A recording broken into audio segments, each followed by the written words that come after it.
Salam sejahtera Malaysia. Tuan-tuan dan puan-puan semua, satu berita yang sangat mengejutkan yang saya nak kongsi dengan kamu.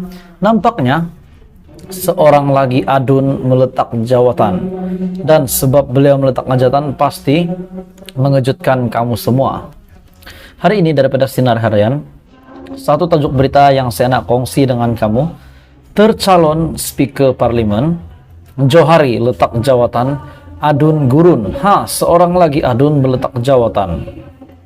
Spekulasi pencalonan bekas MP ataupun ahli parlimen Sungai Petani Datuk Johari Abdul sebagai Speaker Parlimen semakin menjadi realiti apabila beliau telah mengumumkan perletakan jawatan sebagai ahli Dewan Undangan Negeri adun gurun di Kedah pada Ahad. Dalam satu kenyataan menerusi kiriman video WhatsApp, Ketua Pembangkang DUN ataupun Dewan Undangan Negeri Kedah mengesahkan beliau telah mengutuskan sepucuk surat kepada Speaker DUN Kedah, Datuk Johari Bulat, bagi tujuan itu dengan ia telah sah diterima bertarikh 13 Disember 2022. Jelas bekas pengurusi Parti Keadilan Rakyat PKR Kedah itu, inti pati surat itu menjelaskan beliau memaklumkan kepada Speaker DUN Kedah bahawa kerusi DUN gurun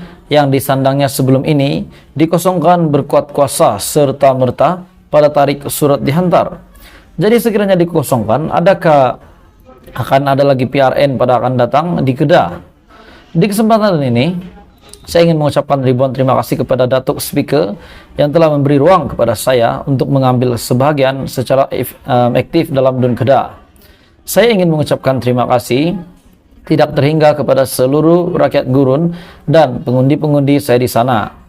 Tuan-tuan dan puan-puan telah pun memberi kerjasama dan kepercayaan luar biasa terhadap saya dalam menjalankan tugasan sebagai adun gurun. InsyaAllah kita akan berjumpa lagi dan saya akan yakin hubungan baik kita akan berkekalan dalam membangunkan negeri Kedah, kata beliau dalam satu kenyataan video yang dikirimkan melalui WhatsApp. Dalam pada itu, tuan-tuan dan puan-puan semua, sebelum ini juga nama Johari yang juga disebut-sebut antara calon bagi jawatan Speaker Parlimen yang mengadakan sidang majlis mesyuarat penggal pertama persidangan Dewan Rakyat pasca pilihan raya umum ke-15 pada 19 November ini. Selain nama Johari yang mewakili blok kerajaan, nama bekas ahli parlimen Kangar Tan Sri Muhammad Razi Sheikh Ahmad difahamkan turut dicalonkan blok Pembangkang diketuai Perikatan Nasional bagi jawatan itu.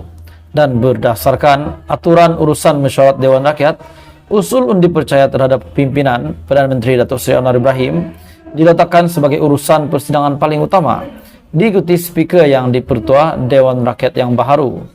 Aturan mesyuarat seterusnya diikuti upacara angkat sumpah ahli-ahli parlimen yang menang PRU 15, diikuti pemilihan 2 timbalan Speaker Parlimen.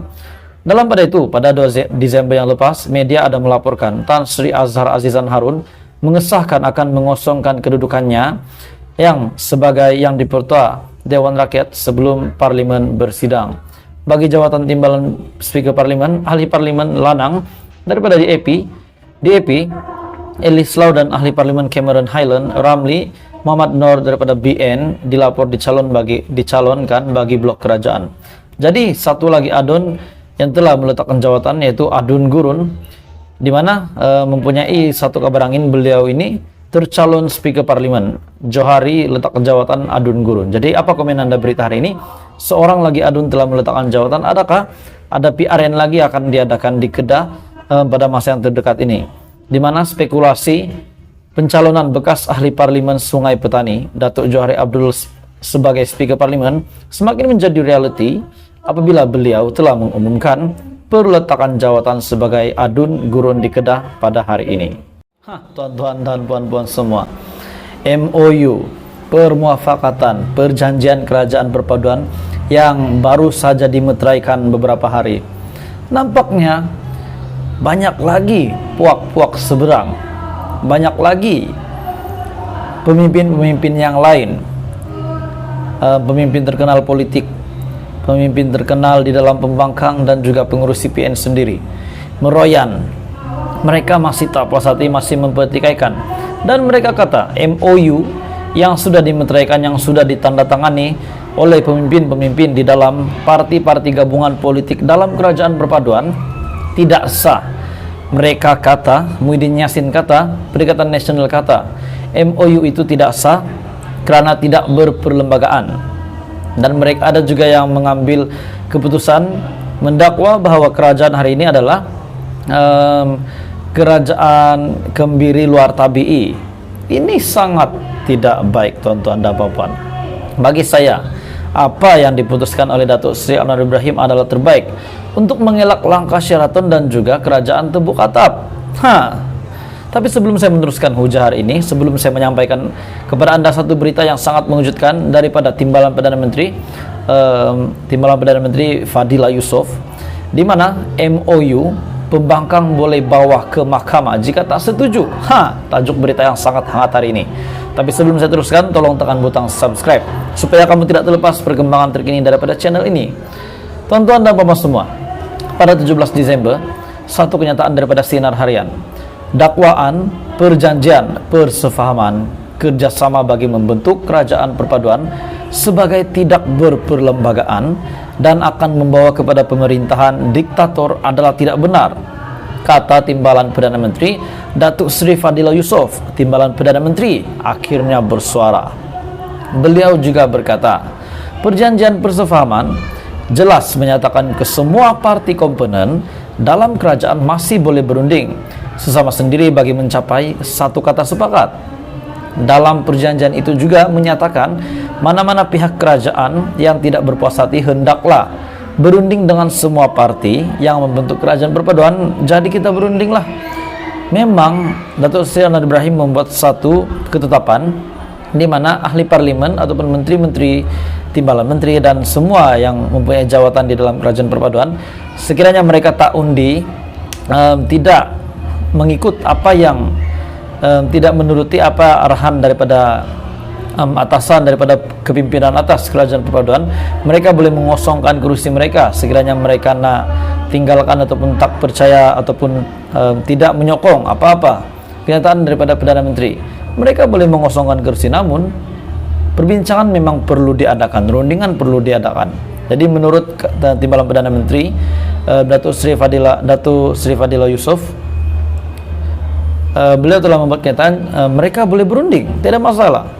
Untuk memastikan wujudnya kestabilan politik, kita perlu memastikan tidak akan wujud undi tak percaya kepada Perdana Menteri 19 hari bulan ini.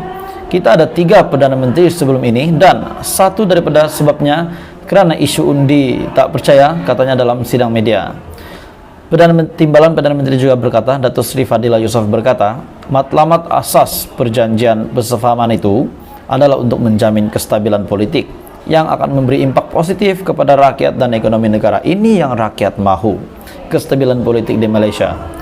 Beliau turut berharap kerajaan perpaduan yang terbentuk hari ini yang akan bertahan sehingga tamat penggal serta memberi fokus ke arah urus tadbir negara yang baik.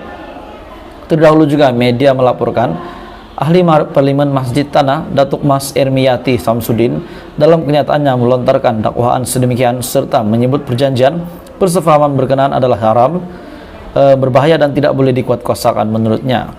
Jadi Timbalan Perdana Menteri telah membuat kenyataan bahwa sekiranya ada yang tidak setuju berkenaan dengan ini, pembangkang boleh bawa ke mahkamah jika tak setuju. Jadi apa komen Anda, tuan-tuan dan puan-puan? Adakah perlu diselesaikan di mahkamah juga ataupun mereka perlu akur dengan apa yang sudah ditetapkan di dalam MOU? Lagipun sudah ditandatangani. Menurut klausa 4, perjanjian itu menyatakan ke semua ahli parlimen wajib menyokong Anwar dalam mana-mana usul kepercayaan atau RUU bekalan atau mana-mana usul berkaitan kepercayaan kerajaan PH dan BN. Menurut klausa 4 dalam kurungan B pula, sekiranya mana-mana ahli parlimen kerajaan yang gagal mengundi sebagaimana yang telah diarah, mereka akan dianggap telah mengosongkan kursi parlimen. Itu adalah berdasarkan artikel 49E Perlembagaan Persekutuan. Kata bekas timbalan Perdana Menteri di jabatan kata bekas timbalan menteri di jabatan Perdana Menteri, Parlimen dan undang-undang itu. Jadi tuan-tuan dan puan semua, apa komen Anda? Berita hari ini daripada Sinar Harian. MOU, permufakatan, pembangkang boleh bawa ke mahkamah jika tak setuju.